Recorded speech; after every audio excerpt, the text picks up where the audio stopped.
Hi friend, আমি আজ তোমাদের সাথে শেয়ার করবো লোটে মাছের ঝাল কিভাবে রান্না করে। আমি জানি সবাই পারে, তবুও আমি যেভাবে করি সেটাই আজ তোমাদের সাথে শেয়ার করব।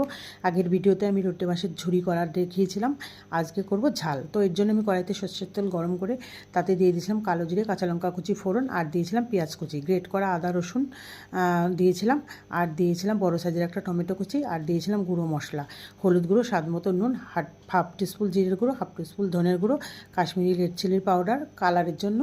তো দিয়ে আমি ভালো করে নেড়ে চেড়ে কষিয়ে নিয়েছিলাম। তো মশলাটার থেকে যখন কাঁচা গন্ধ চলে যাবে তখন আমি এতে মাছগুলোকে সুন্দর করে সাজিয়ে দিয়েছিলাম। যেরকম আমরা এক এক করে বড়া দিই ওরকম করে মাছগুলোকে সাজিয়ে দিয়েছিলাম। আর মাঝখানে 2-3 বার এপিট ওপিট করে মাছগুলোকে দিতে হবে। এই গ্যাসের আঁচটা কিন্তু মিডিয়াম টু লোতে রাখতে হবে এই সময়। আর এই উল্টো পাল্টার কাজটা কিন্তু একদম সাবধানে করতে হবে। এই লোটে মাছ কিন্তু খুব নরম হয়, নাহলে কিন্তু পুরো ভেঙে যাবে, ঝুরির মতো হয়ে যাবে।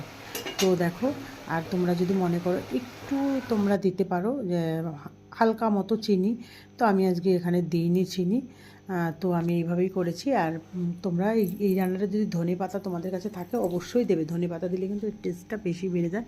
তো আমার কাছে আজকে ধনে পাতা ছিল না, তাই আমি একটু গরম মশলা গুঁড়িয়ে দিয়েছিলাম। আমার রান্নাটা একদম রেডি হয়ে গেছে। তো আমি কড়াইটাই রেখে দেবো, কেন খাওয়ার সময় দেবো, যখন যাকে দেবো, কেন না হলে ঢালতে গেলে ভেঙে যেতে পারে। এই মাছ খুব নরম হয়। আজকের মতো এই অবধি, টাটা। আবার কোনো সহজ রান্নার রেসিপি নিয়ে তোমাদের সামনে হাজির হব।